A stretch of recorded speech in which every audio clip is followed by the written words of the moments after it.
Hey everybody, welcome to Love and Relo, the voice of the relocation industry. I am your host, Ben Cross, and I am with the wonderful, the one and only super producer Janet with us today. What's up, super producer Janet? How you doing? Hey, Ben. Hey, audience. So excited for another day this week that I get to share the stage with you. This has been fantastic. I'm so proud of this week thus far, and I'm really excited about today and tomorrow as well. Janet, you've done a wonderful job bringing us women in trucking and relocation. I feel like, honestly, this could be a lot longer than a 1 week deal. We might have to revisit this and kind of go more into even relocation and global mobility, and even you could even do regions. I mean, we had Lena Rekdal on this week from Sweden. We've had a lot of U.S. folks this week. You want to tell us a little bit about our guest today? Well, we have Laura Cyrus. She's the Director of Corporate Engagement for Truckers Against Trafficking. And I first met Laura at an AMZ Conference, and I had never heard of the organization before. And we were talking in the green room that we spent a whole time when we were supposed to be paying attention to what was happening before us, just chatting. And I had such a passion and an interest in an industry that you don't think of, truckers helping in an area that's so, so horrifying, I guess, for the world, and, not only our country, but for the world. So I've been wanting to engage her, and I just thought this week would be perfect, bringing in the trucking and women. And that's so cool that y'all met so long ago at the conference, and then you had the opportunity to bring it full circle, and then Laura's going to join us today and talk to us and help us make that connection and help us understand what we can do to get involved, right? Which I'm excited about here on the show. Yeah. If you're watching the show right now, we like to get involved, right? This is not a one-way passive learning experience. Life is not a passive experience. Life is an active experience. So I'm excited to learn from Laura and inspire everybody. Sorry, I'm trying to make sure we're engaged in the Facebook and LinkedIn. Good. So we are on LinkedIn. People are coming in now. Hey, without further ado, why don't we bring our guest on, Janet? That sounds wonderful. You want me to grab her? Let's see here.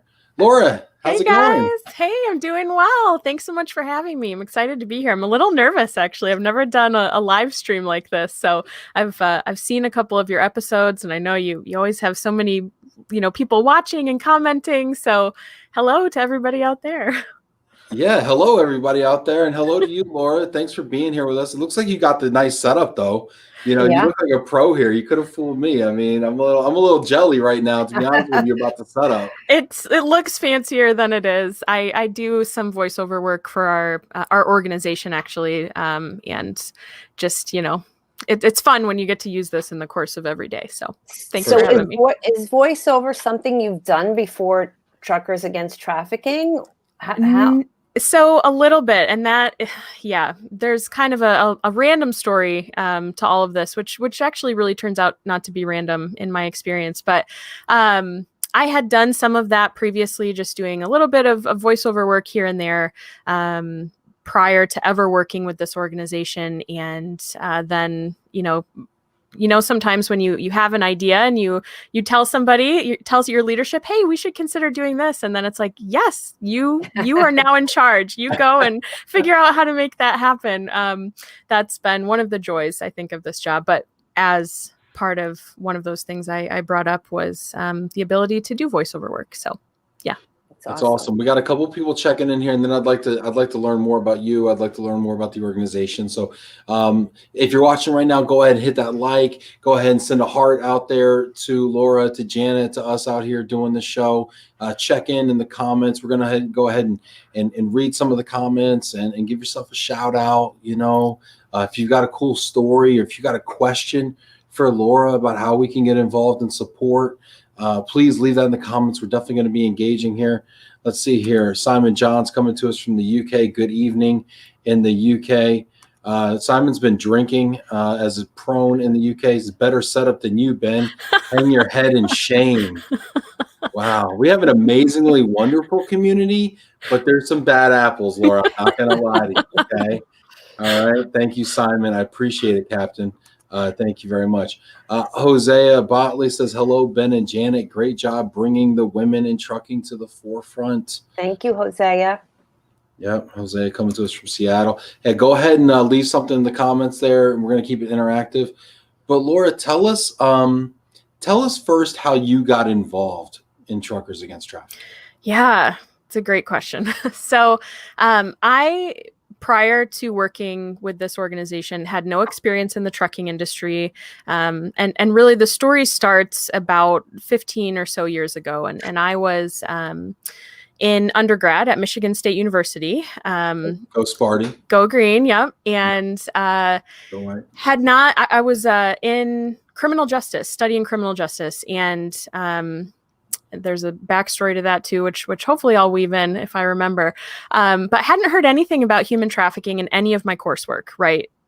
It wasn't until I went and heard a missionary speak actually about her experience in her organization overseas that I was really kind of illuminated to the whole issue. And it was like the moment I knew or considered or was really faced with the truth, right, of, who's picking my coffee or my chocolate or producing my clothing or the rubber in my tires or, any number of things.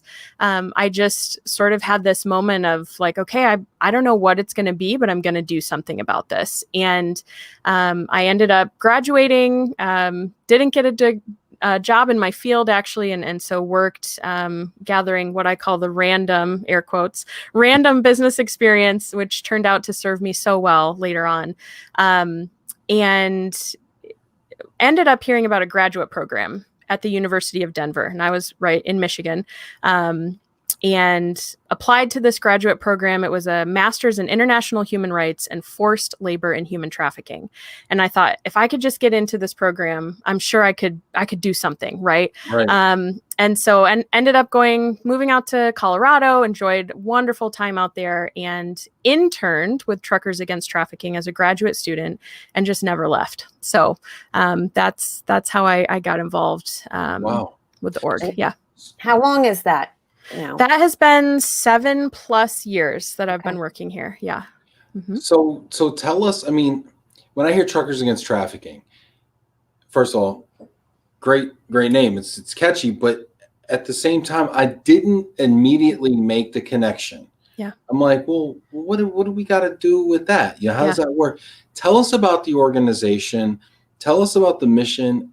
And how does Truckers Against Trafficking make a difference? Yeah. So I think to really get there, let's go back and talk about how it got started. So Lynn Lieberg is the name of our original founder, and she read a book by a man named David Batstone, and that book's called Not for Sale.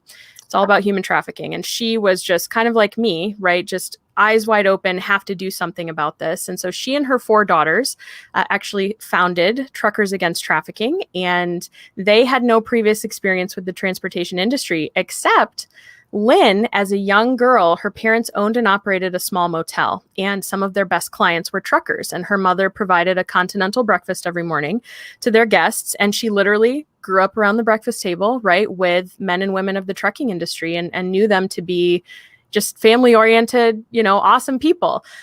So flash forward, as she and her daughters are learning more about human trafficking and what they could do, her daughter and one of her friends hosted this great awareness event in Denver. And one of the people that they had come and speak was an FBI agent. And he was kind of, just talking about what if we could train gas station attendants or, all these people, because traffickers are constantly moving their victims. Lynn had this light bulb moment go off and say, oh my goodness, we need to train the men and women of the transportation industry, because they're already vigilant, they're already observant, they're already well-trained, they're blanketing our countries in their trucks, right? Whether they're over the road or local or regional. And so what if we could just train these people to recognize this crime and to know what to do? And so that's really how it got started. We have since scaled and grown tremendously. We're working within, obviously trucking, that's where we started, but also in the transit industry. So school bus drivers, municipal drivers, cross-country buses. We're working in that oil and gas industry with training specific to those folks. So the key to what we do, we provide industry-specific, free training material that enables these people to understand what human trafficking is, understand exactly how it intersects with their industry, and then most importantly, what they can do. And so we have since trained about 900 and I'm going to say 40,000 people so far. I am like, we're going to make it to 1 million in 2020. So I hope everybody that's watching this, if you have the opportunity to implement this training yet this year, I would love to see us cross that threshold. But we've trained so many people, and those... How do you do that? How do you train 950? I can't train 5 people in my office to do something. How do you train 950,000 people? Yeah, so we knew that the training not only had to be free, but it had to be an easy lift. And so we had a beautifully created training video. It's 26 minutes long. And in it features the story of survivors of human trafficking. We have law enforcement interviewed. We have members of the transportation industry giving interviews. But it's a great human trafficking 101, as we like to call it, outlines the problem, and then really helps drivers especially understand what they have to do. So that training video is easily implemented into new driver orientation or regular safety training. We provide the video, we provide wallet cards and window decals and posters, which you can kind of see behind me. But all of this material free of charge. We wanted it to be easy for companies to implement. And so that's what we ask. You know, you're training people, you're onboarding people, you're having to do regular safety training. Just make this a part of it. Make TAT part of the fabric of your organization. I love this, and I want to do some shout outs here, and I want to put a poll question out there. And the audience poll: has your company implemented the free Truckers Against Trafficking training? Or here's another way to answer that question instead of yes, no. How will you? Yeah. You know, how do you see this dovetailing into your organization? Because I mean, you told me it's a 26-minute video. I mean, to me, that's a no-brainer. Yeah. You know, and we can, and it's online, and it just seems so seamless. And I want to get into best practices with you because I want to educate us on how we can make a difference. I mean, that's one thing we want to inspire people, but then we want to educate them and call them to action. Let's give a couple shout outs. Speaking of action, here we got people getting involved here in the chat. Annette Walters, greetings from Texas. What a powerful week. Thank you, Annette. Thanks, Annette. Appreciate you being here. Henri. Hello there, everyone. No Bordeaux tonight. I'm stationed near Paris. Well, hey, that's not a bad station, I guess, to be at. You know, could be at the Flying J out in Kenosha, but no, you're at you're at Paris. So good for you, Henri. Let's see here. Deborah Hansen, a fellow Spartan. Look at that. That's right. Love here. I'm kind of surprised we haven't got a U of M counter shout out here. You know, let's see here. Victoria McCullough. Hello, Ben, Janet, and Laura. Hey, Victoria. Viba van Bakel from the Netherlands. Girl power. All right, Viba, maybe give us a Dutch translation on that, Viba. So if I could just interject while we're showing up some of our international audience, is TAT internationally known at this point, or is it just strictly domestic? So we are working in North America. We've replicated our model in Mexico, and we have a TAT Canada division within our US-based operations. So one of the key things for us, and so for international listeners, hello, good evening. If you have, this is a key piece of infrastructure, which I think is important to understand. We're asking drivers to call in anonymous tips to the National Human Trafficking Hotline.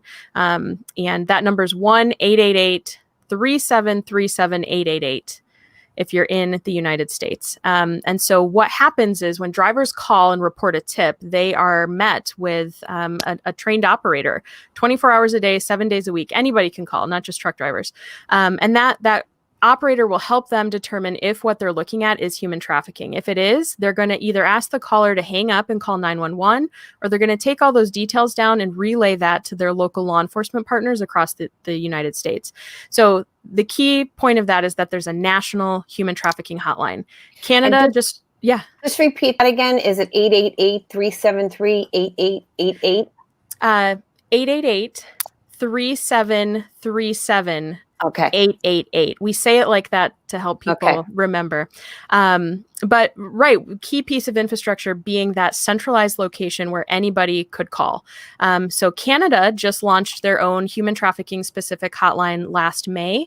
We know there's a hotline in Mexico as well. And so what we're really looking for international expansion, and I think at this point we would more consult with NGOs on the ground that were able to do this work, but there has to be that centralized place where a clearinghouse, a database where callers can report those tips nationally. Well, we always think about how can we do good and then how can we scale good, right? And so we've got movers in the Netherlands here from Viva Van Bakel. We've got Henri from Crown in Paris in France. We've got Simon Johns who's in the UK, and it's like, I feel like if you wanted to take this thing international, we've got some movers, some truckers right here, that we might be able to rely on. And Simon's been drinking, so he'll do anything right now.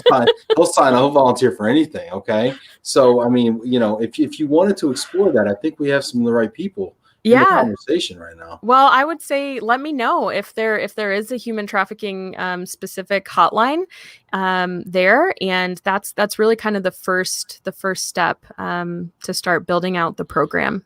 And Simon says, great question, Janet. The UK has a major problem with this. It's sad to see trucks and containers open with souls lost. Oof. Yeah, and that so just gave me the chills. Yeah. And that's a great point too, because there are these ideas of smuggling and trafficking, right? We hear these horrible stories in the US as well, of tractor trailers full of people that have immigrated, and they die right in the back of these trailers. That is more smuggling.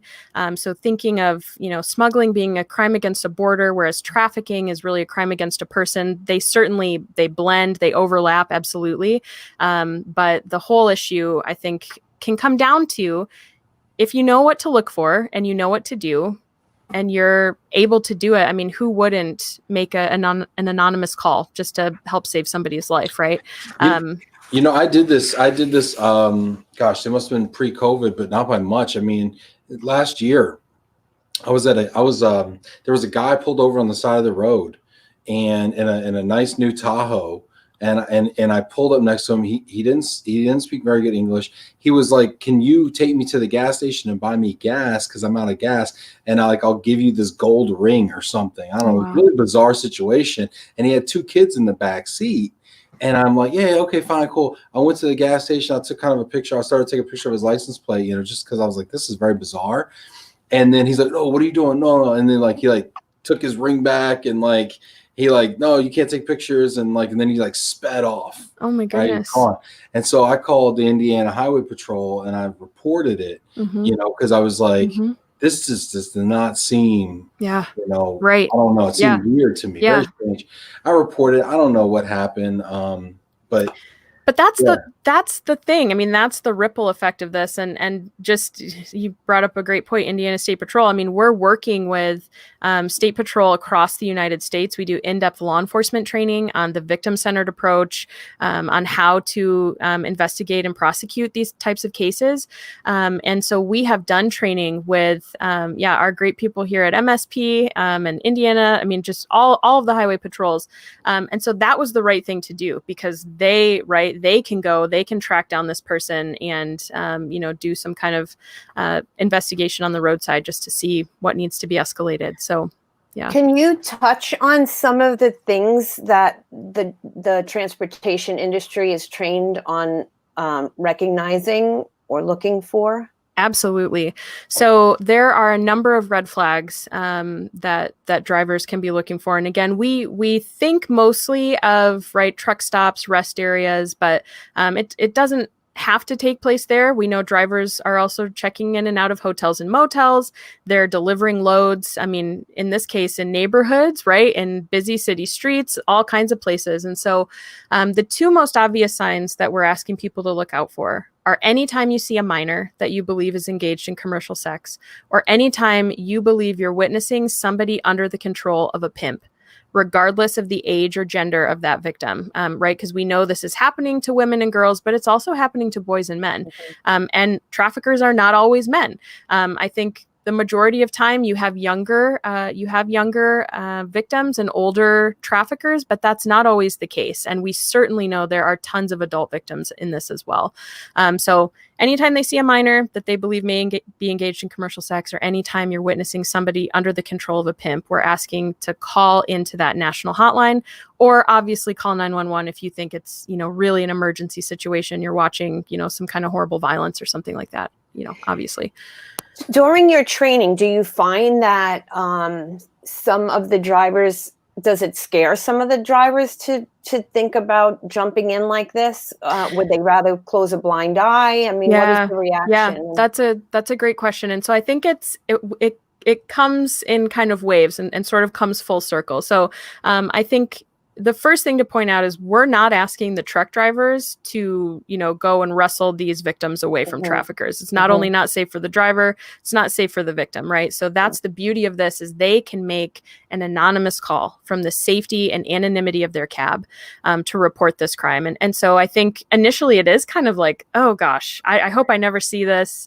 What would I do? You have all those thoughts, but then the next point that always comes out of people's mouths, and I've met thousands of truck drivers at trucking shows and different industry events, and they tell me, Laura, I've got a daughter, I've got a son, I've got a niece or nephew, and if it was my kid or my family member, I would want somebody to take a second and make a call, right? And they also tell me, I've been over the road 20, 30, 40 years, and you're putting language and words to a crime that I know I have seen over the course of my career, and I just didn't really know what I was looking at, and I didn't really know that there was something I could do.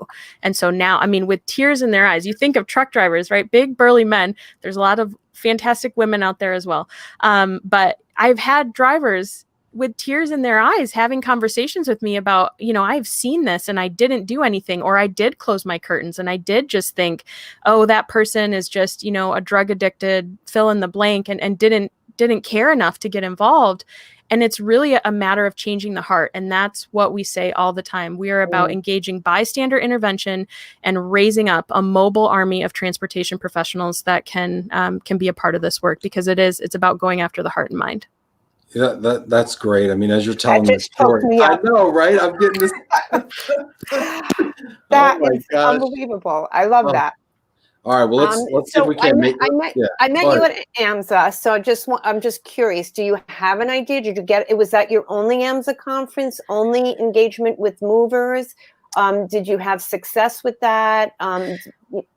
I have had, so I did 2 AMZA events. I think I did a safety one in January one year, and then I think the annual conference, which was in Florida, which I think is where we met.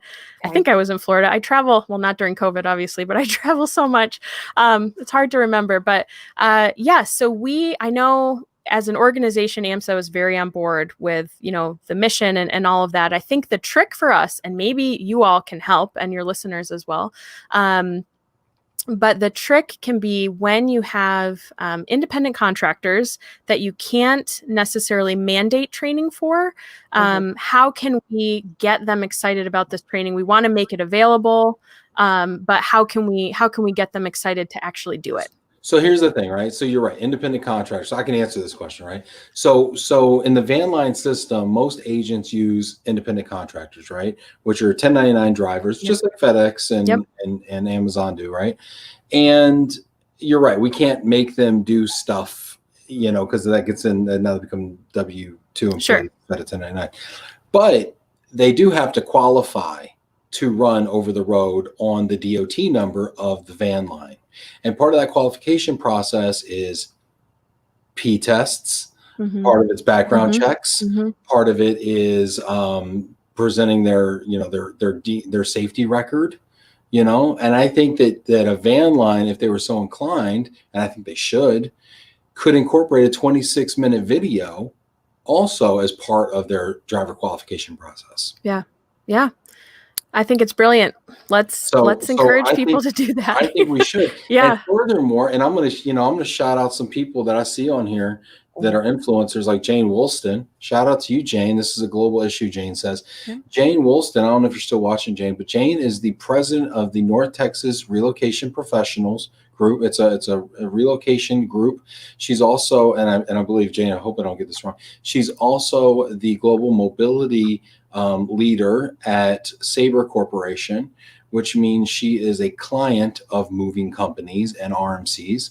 And if we can get the clients like Jane to require their moving companies and their van lines to incorporate Truckers Against Trafficking training in the driver qualification process, right? Then I think we can, now all of a sudden, boom, the 2,000 drivers for North American and 3,000 drivers for United Van Lines, and and help you hit that goal for this year that you want, right? That million people trained, right? Yeah. Like, I think that would be awesome. Shout out to you, Jane. And Jane, if you want to get involved, maybe we could take this conversation offline here with Laura, and maybe we can put our heads together and think about how we as a relocation industry, since we're the ones buying these trucking services, we can be the ones that are mandating and requiring these measures. Yep. I think that would be so exciting to talk about. It's very similar to a program that we have called our Shipping Partners Program. And as that's one of the major focuses of my particular role is working with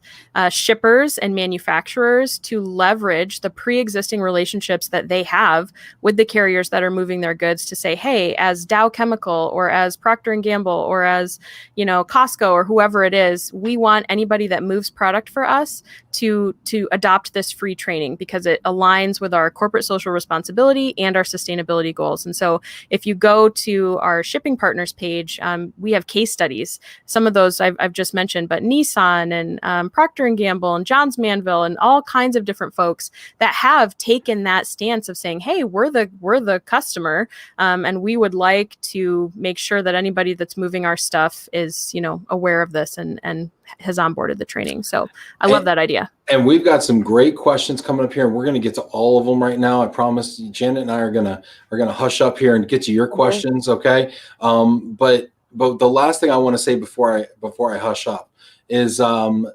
the International Association of Movers, has a wonderful conference that's coming up at the end of this month from the 21st to the 23rd. I would love to connect you with their president, Chuck White, also. They've got members in 170 countries, I think 5,000 members, globally. And those are all trucking companies of some sort, right? They're moving companies, but they're trucking logistics companies. And I would love to see if we couldn't incorporate Truckers Against Trafficking education at the kind of that corporate level there, and let's see what we can't do. Yeah, that's perfect. That's awesome. Thank you. Yeah, of course. This is fun. This is when it all comes together, right, Janet? Yes. I love your scrolling bar. That's fantastic. You got I'm just noticing that you've got the hotline for the US and our website. Thank you. That's great. And if you're watching this right now, go ahead and store that number 888-3737. 888, which is really cool. It's a anagram, I think. That's really cool. Go ahead and store that in your phone so that in the future, when you're at a gas station or a hotel or on the side of the road or whatever, and you see this. And also, I wanted to put the website so that if some of our international audience guests wanted to reach out to Laura, I don't know if you want me to just put your email up there as well, but maybe see how they can somehow get involved internationally. Yeah, absolutely. Yep. There's a contact us form on the website, which might be the best way. Let us know that this is where you connected. But yeah, just send us a message, and I'm sure it'll get shuffled around to me. So I'll hush now. Hush. All right, let's go to some of the questions here. And we've got Sean Green checking in here with a comment. It is mandatory for all of our drivers. This is an answer to the audience poll. Awesome. It is mandatory for all of our drivers to complete online training for Truckers Against Trafficking. We implemented this policy in 2019. And I'd like to ask you, Sean, and I'm just kind of looking you up here as you go here. It looks like you were at CRST and now you're at Crestwood Midstream Partners. Oh yeah. Okay. Crestwood. Yeah. I'd like to know, Sean, if you've seen any change in your driver force or how it's impacted. Yeah, I'd love to see that, Sean. So hit us up in the comments. Let's see here. Anka says, what is your most memorable success story? Do you hear stories back from the field post training? That's a great question. So we have an interesting dynamic, right? Since we don't run the hotline, we don't take the tips. The tips are shuffled up to the national hotline, which is run by Polaris in Washington, D.C. And so one of the things that we have been, and I'm excited to hopefully get other people excited about this too, is try to think of a system within your organization. So let's say, your drivers are trained, they're out there, they're looking out for this stuff. If they ever make a call and, they're really pretty confident something came of it, or law enforcement showed up, or, whatever happened, how can they escalate that back up within your internal organization so that your safety director or your roadside or whoever it is, learns about that and can then get in touch with TAT so that we can take some of those details and try to vet that information. We really only are able to hear success stories.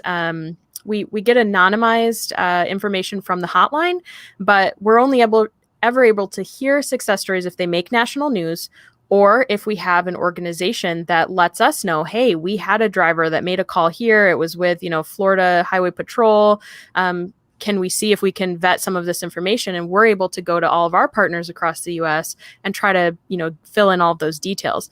We have what's called our Harriet Tubman Award. Every year, we give away our highest honor to the boots on the ground that are making an impact in the lives of other people. And that award comes with a $2,500 cash prize. We know this is not why people do it, but just to celebrate what's being done. $2,500 cash prize and an all expenses paid trip to the Indy 500, travel, room and board, gala. This is sponsored by our partners at Protective Insurance. They're the ones that really got excited about this. But so I have some success stories, and all of that to say, I'm going to share one of them with you. And it's the story of a truck driver named Kevin Kimmel. And he drove for Conway Truckload. And he was parked at a Virginia truck stop. And as he was parked there, he noticed this beat up RV that was in the truck lot, which just didn't look right.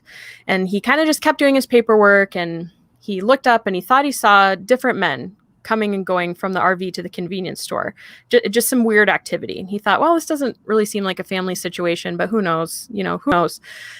Kept doing his paperwork, looked up again and thought he saw a young woman peek her head out of the window of that RV, only to have it violently snapped back in, a black curtain pushed in its place, and a commotion ensue inside. That's when he really said, something is not right here. I have to make the call. So it was his call that resulted in State Patrol showing up that day. As it turns out, they were interviewing these two suspects, Laura Sorensen and Aldair Hodza. Inside of this RV, they noticed this third party, this young woman. She wouldn't make eye contact. She looked disheveled, malnourished. And at one point in time, thankfully, one of the troopers picked up on the fact that just something wasn't right, asked to speak with that young lady outside of the RV. As soon as the door was shut, she began to weep. She said that she was being physically and sexually abused by those suspects. She hadn't had anything to eat or drink in days, adding that it had been about 2 weeks. She had been kidnapped out of the state of Iowa, again, ending up in Virginia. These two were truly torturing her, heating up metallic instruments on the stove of that RV and inflicting wounds on her body. Just horrific, horrific torture. And that same day, she was forced to perform sex acts not only on Aldair Hodza, but another unknown male inside of that RV at the truck stop. And so as a result of Kevin Kimmel's call, that young woman was recovered. She was taken to a local hospital where doctors said if she hadn't been removed from this situation, she would have died within 24 to 48 hours, just due to the nature of the trauma she had endured. But now she's home and safe with her family. And she calls Kevin her guardian angel, and he calls himself a trucker against trafficking. And that is what it is all about, because those are the men and women that are over our roads every single day, seeing all kinds of crazy stuff that us as the regular, even motoring public. I mean, I see a lot of weird stuff out there, but these men and women see so many things. And if we can just train them to, again, recognize those signs, they have proven. This is a stat I wanted to share. Truck drivers alone have made over 2,600 calls to that national hotline and have helped to identify just over 1,200 likely victims of trafficking. So we know it's having an impact. We hear these kind of success stories, and I have others I could share, but for the sake of time, I might point you to our website because we have case studies and success stories. But we know that they're out there making an impact, and it's just, it's kind of like, why not? Let's go. If it was my kid, if it was my family member, I'd want somebody to take 10 minutes. And I say this a lot when I travel and speak, but we're all the time, right? Mm-hmm. Just like so sucked into this thing, no matter where we are. But if we can just take a look at our surroundings and care enough and get uncomfortable enough to get involved when just something doesn't seem right. Kevin has said in interviews, I wasn't really sure, but I thought, what's the worst that's going to happen? I'm going to inconvenience these people for 10 minutes and law enforcement might show up and investigate, and it's nothing and it's fine, right? But what if he hadn't made that call? I mean, that young lady, she likely would have died. And so I encourage all of us, this is just general. COVID has us all locked down and in our homes, and it's hard to think about how can we make a difference, but you can every single day. And this is one way, especially leaders in transportation, you can get involved in this. You are in a fantastic position to just help train more and more and more eyes and ears to be a part of the solution. What do you think, Janet? I can't speak right now. Yeah, it's amazing. Overwhelming. Yeah. I was thinking that I know I've seen shirts. I guess maybe it's the corporations that do train their drivers, if they get the TAT logo, or if it's something you provide after training. But I'm just thinking, can you imagine a truck stop where there may be pimp activity or victims seeing T-shirts with TAT all over it and knowing they're no longer safe, or they have eyes watching out for them. So I think that's pretty amazing too. Yeah. Wow. Betsy Ortolano. Hey, Betsy, good to see you. Trust your gut, she says, and, I grew up in New York, and it was see something, say something, right? After 9/11, right? Same deal. And you provided that phone number, and we got some questions. I'm going to ask all these questions, y'all. But I have questions of my own. So, but you got that phone number along the bottom there. Thank you, Janet. 888-373-7888. If I see something and I call that number, what's that conversation go like, right? Because I'm thinking about this young lady that's on the side of the road every day when I go to lunch. She's begging for money, and then she's right across. There's a motel over there, and I see her with a guy every once in a while, and I wonder, what is that conversation like when I call this National Human Trafficking Hotline? So you're going to be met again by a trained operator that can really take those details from you, time, date, location, tell me what you're seeing in that case. And I've had this, I've had this myself. It's rampant now. There's so many people out, holding signs and different things. And actually that is a potential way that traffickers, maybe they're not doing anything else to that person except making them beg, right? Maybe they're helping to fund a drug addiction or to, do whatever. Anyway, I could go on and on for hours. You mentioned at the top of the hour that we could talk for a long time about this, but, that operator will help you just take details. Okay, tell me what you're seeing. Tell me about the activity. I would maybe share with them the longevity of this. But the other thing that I might suggest you do is go into that motel and ask their management if they have training on human trafficking, because a lot of the hotel chains now are training about that. Who knows if she comes and goes into that place, maybe she doesn't. But that might be something you could ask some of the businesses surrounding, like, hey, have you ever seen this girl, or, what's her story? And just see if those other places have been trained, because then that just becomes another touch point of, did you know that there is training available for, right? We don't provide it, but through the hotel industry, they have their own training. And so I think just make a call, see what they say, have a conversation. Maybe you don't do that alone. Maybe you do that with somebody else, but, just try to see what's going on in her life. I know from my own experience, we're all, you have to be safe, you have to be smart, but you know, everybody just wants to be seen. Everybody just wants to know that they matter. And even something like, hey, can I go buy you a lunch at McDonald's or whatever's across the street? I've done that several times in my life and had some really interesting conversations with people. So that would just be my encouragement to you, Ben. But Yeah, yeah. I've thought about that. I'm a little wary about picking up a young lady on the side of the road. Yes, yes. By the Rightfully so. highway, Yeah. Yeah. you know, for my lunch break. But Yeah. but no, I hear you though. I hear you. I think just having conversations with people is a great idea. Speaking of which, Jana says thank you for sharing today. Sean Green, we're going to get to all these comments here. I'm going to go through them all right now. Sean Green says, additionally, we have distributed small cards to our drivers that list the National Human Trafficking phone number, website, and instructions as what to do if you believe you are a witness to this kind of crime. We have made sure that this is ingrained in our company culture and regularly remind our drivers to be vigilant. Yes. Shout out to you, Sean. Big up, man. Appreciate you doing that. You know, I think, you know, we're all individuals that work at companies, and we all have opportunities to make a difference. We all make choices every single day. Yep. Are we just going to go, you know, make the donuts today, or are we going to do something to make life a little better for everybody else in the world, right? And I think that that's fantastic. And we could talk all day, so I'm going to make sure I get to these questions here.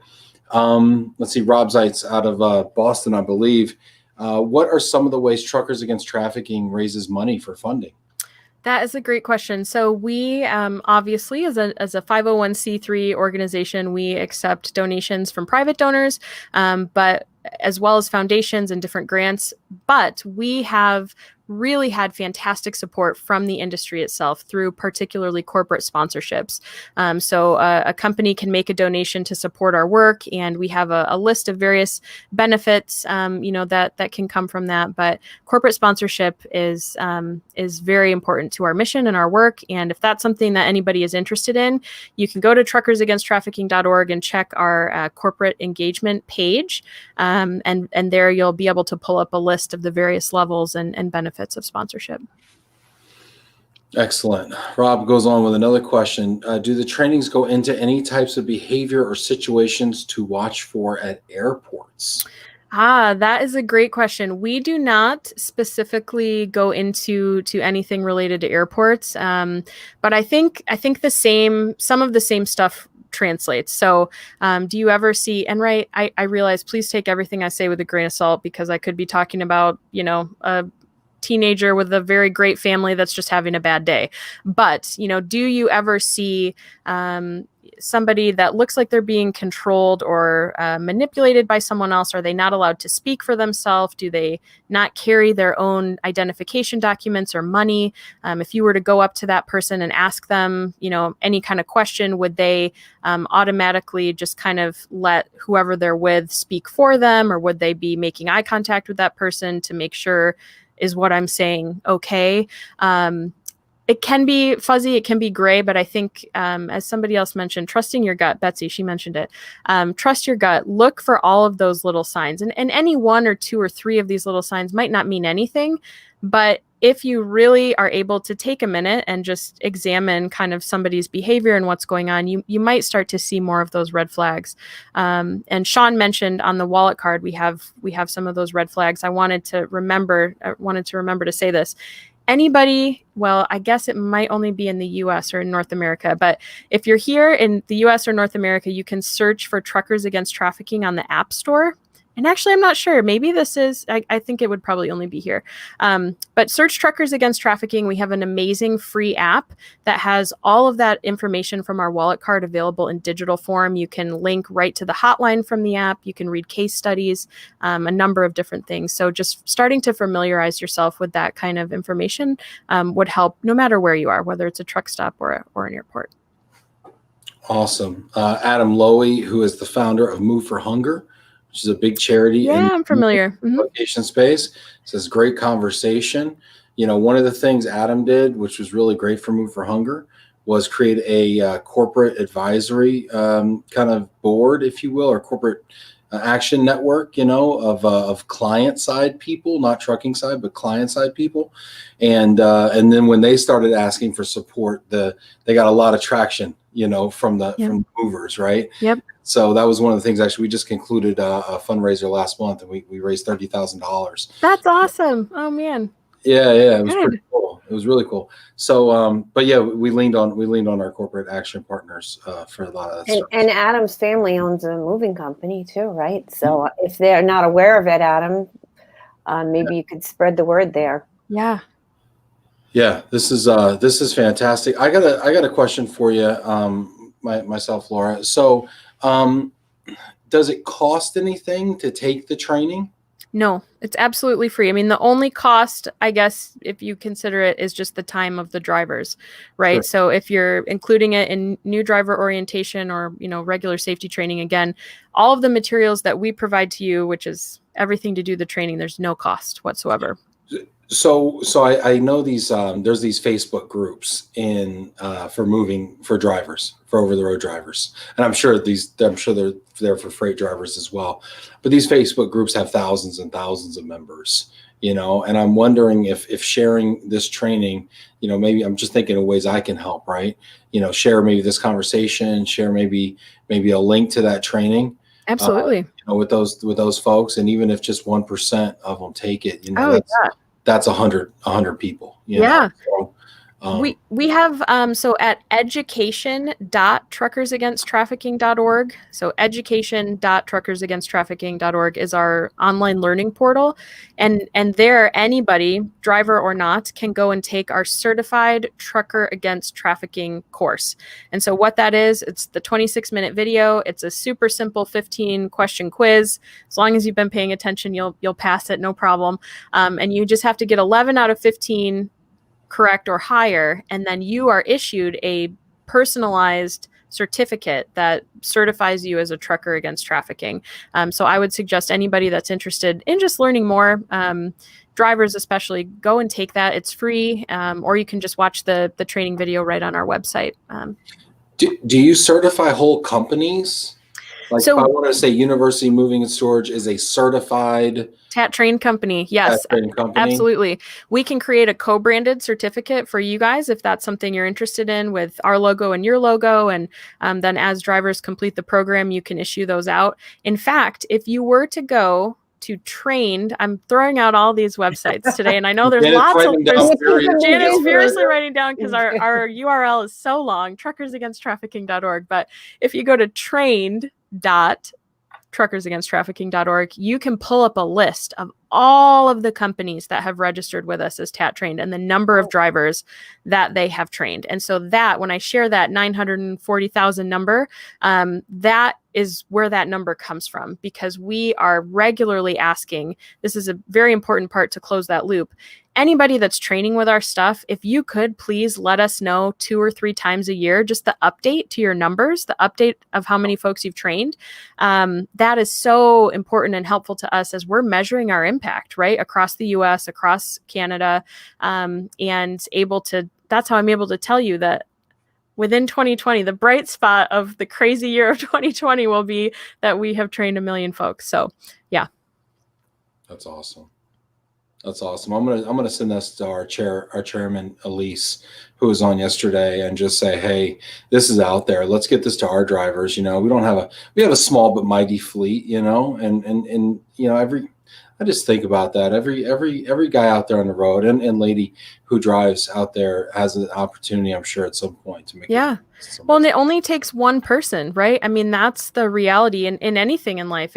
You could be the difference maker in somebody's life, and you're one person, but that person is one person, and their life is worth something. So, sure.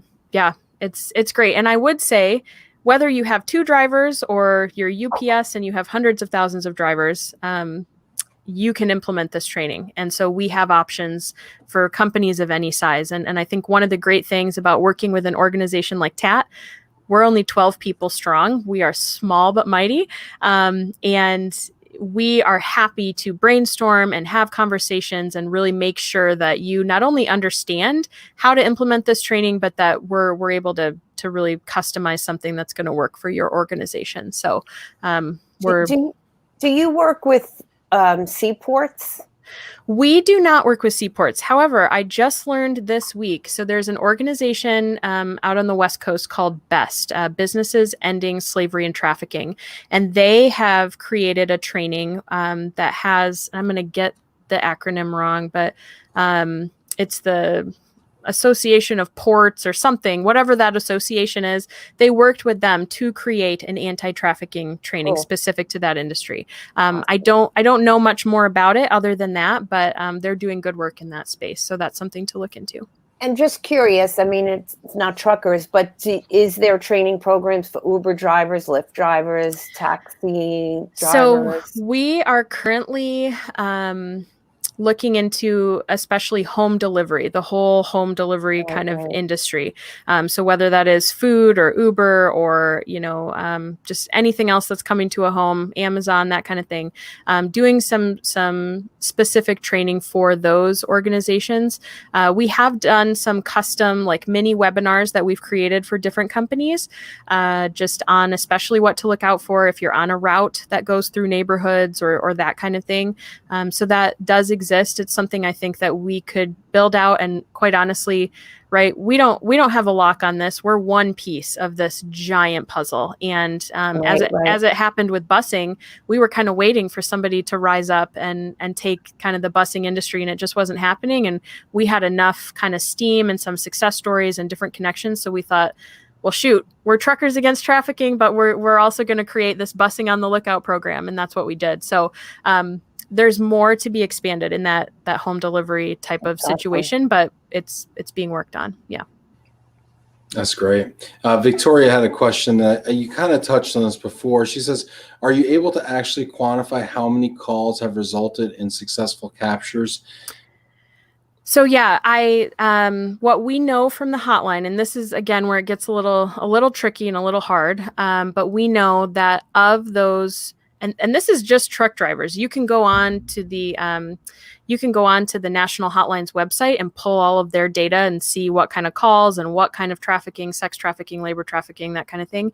But we know that truck drivers have made 2,600 plus calls, and that those calls have helped to identify over 1,200 victims. And so what happens in those cases, we don't always know. So a victim may be identified, but does that mean that he or she is recovered out of the life that day? That I don't know. We don't know that. And so that's why these success stories, that's why hearing from companies when we are able to connect the dots on all of these things is so important, because again, able to close that loop. Would you do you have maybe time for one more story maybe that you could tell us, just to kind of help drive things home? Yeah, and I'll share this. I'll share this story. It's not necessarily success in the sense of the victim, but success from the driver perspective. So one of my great friends, his name is Gary Smith, and he's a driver for Garner Transportation. And he won't mind that I share this story, but Gary, if you ever see this, thank you. He was, the reason this work is so important to him is he's been a driver, I think, for 12 plus years. And when he was at a truck stop early on in his career, it was, late in the night, early in the morning, he got a knock on his door. It was raining, pouring down rain. And it was this girl knocked on his door, a teenager. And she said, "Do you want any company?" And he, and he would be the first to share the story. He said, I turned to her, I yelled at her. I said, "Get out of here, get away from me." I closed my door and closed my curtains. And I was just so mad that I was woken up at night. And it wasn't until later, after he learned about Truckers Against Trafficking and the fact of the matter that the majority of these people that are out there, especially if they're kids, if they're minors, they're being forced into this. And he had this moment of, just a deep sense of missed opportunity. And he has made it his mission to share this story and share this effort with every driver, with every person, with every parent that he can, because he recognized that it was that change of heart and that change of mindset. And quite honestly, he just didn't know. He just didn't know the full reality, the nuances of this crime, and just how horribly manipulative traffickers are, and how we're all just oblivious, right? And so it is his mission. He's one of our TAT ambassadors. He goes and he speaks nationally for us at different events and conferences. And he's been on national news organizations being interviewed. And he is fantastic. And he said, I can't go back and change the past, but I sure as well can continue to spread this message so that another driver has a different opportunity than I did and can make an impact and potentially, save a life. So, yeah. I have a question, Laura, because in that situation, he never really, I guess, found out if she was being trafficked or what. I guess he suspected as much. Is there any data on what percentage of sex workers are being trafficked or made to do this and coerced against their will versus maybe some who have just opted for this lifestyle or are doing it to support a habit, but without the coercion of a pimp, let's say? That it gets tricky. The data gets tricky. What I would say, there are a number of organizations I could point you to. I'd point you to the National Hotline, to Polaris, but I know from experience and from speaking with survivors that even the women that come out of this life as adults who maybe are no longer quote unquote forced to do this, there was something that happened at a younger age that got them into this life that really compelled them to do it, whether it was force, whether it was fraud, whether it was coercion, and that I would really challenge, what kind of choices do people have if that's the choice that they make? Is it really a choice when it's out of desperation, if there is no one really influencing them? And that's a whole nother conversation too, just the link between the demand for commercial sex and the issue of sex trafficking that we do not have time to get into now, but just for people to be mindful of that and to think the reality is if there were no buyer, there'd be no victim, and then there'd be no sex trafficking. And so we have to consider, we just have to consider that as a fact and recognize there's not enough willing supply ever to meet the demand for this. And that's why it's so profitable for traffickers, $150 billion a year globally in illicit profits. So that's why they're doing this. It's about money. What? Go ahead, Jenna. What advice do you have for people with children? Oh goodness, yeah. So lock them up, keep them safe. Yeah. I wish, right? As a parent now, you. It's funny how your mindset changes as you mature and then you have your own kids. But I think the biggest thing is, right, just to stuff that everybody knows, but to just always be truthful, be a safe source of acceptance to your kids, right? To have that kind of relationship, to build that from a young age. I think one of the biggest things, especially in COVID times, right, is access to technology. Our kids were already addicted, already over teched, but now there's even more unsupervised time online. And we have seen an aspect called sugaring, which anyway, it's a long story. So much we couldn't get into today, but grooming online, grooming and recruiting teens or people that are needing economic things or even love and acceptance in relationships. But they groom them and say, I had one of my friends just a couple of weeks ago, 30-something-year-old lady. She said, I got this message on Instagram and it's this guy who said he wants to be my sugar daddy. And of course she's going to just delete it and ban him or report him or whatever. But this is what's happening is we're having folks recruit and groom and say, hey, let me be your sugar daddy. I can pay you X amount of money a month. And this is just a gateway to trafficking is what it is. So all of that to say, lock down social media as best as you can. I mean, have parental controls, try to have open and honest conversations. I will say kids listen. And even if they're not necessarily appearing like they're listening to parents, just one other success story. One of our TAT ambassadors spoke to a group of kids. Do I have time to say this? Do we have a couple extra minutes? Yeah, okay. Sure, okay. He spoke to a group of teenagers at a summer camp a couple summers ago, and he was there to talk about the fact that trucking is a great career, something that not a lot of kids really consider necessarily. But he's talking about trucking, talking about all the great things that he had been able to do as a truck driver. But he was also there to speak about TAT. And he talked about human trafficking and force, fraud, and coercion and grooming, and how, you know, traffickers will act like they're your boyfriend, or they're somebody that can be trusted, but then one day, you know, things will change. And anyway, he did this whole great presentation. Well, it turns out after he left, we heard from some of the folks that were running the camp to say that there was a teenager in that session that ended up coming forward to their parents about this secret online relationship that they were having with this person that they didn't know who it was. And anyway, they came forward and had this honest conversation. Now, we don't know if, I mean, that could have been some other 15-year-old kid. I don't know. But could it have been somebody with, you know, bad intentions? Absolutely.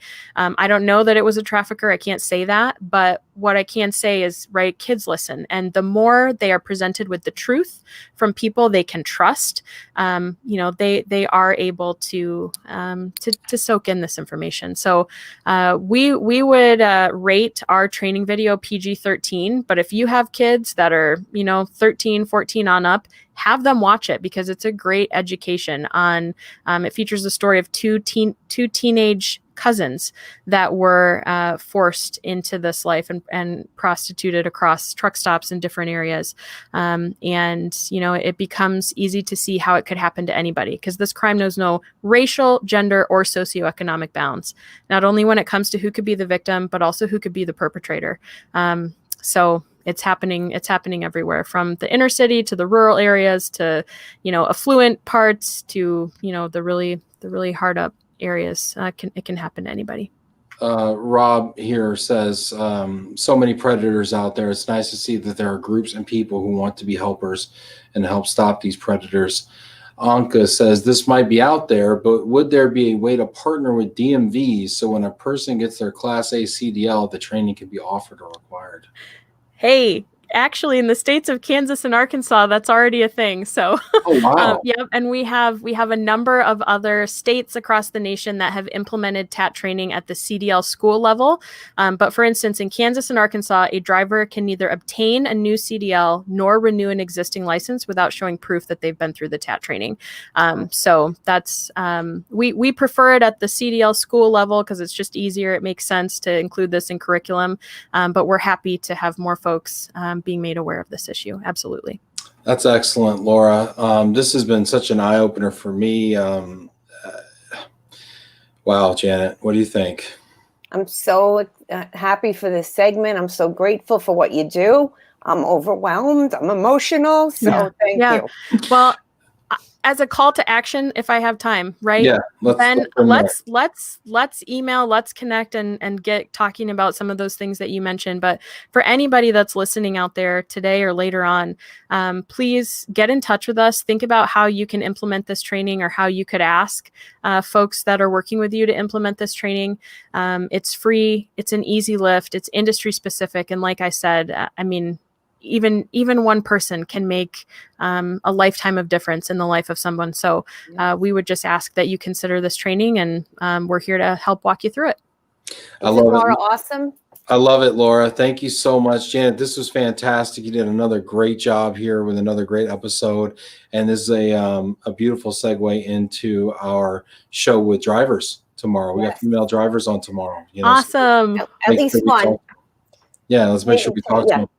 Laura, thank you so much. Thanks everybody who's been watching and getting active in the comments. We got people that are just obviously so touched by this. So thank you everybody that watched, that participated.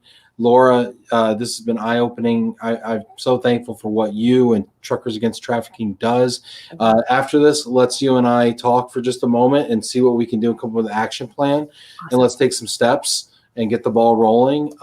Let's not let it end here, because I just think there's so much more that we can do to support you. So Absolutely. Thank you so much, Laura. Thanks for having me on. Thanks everyone.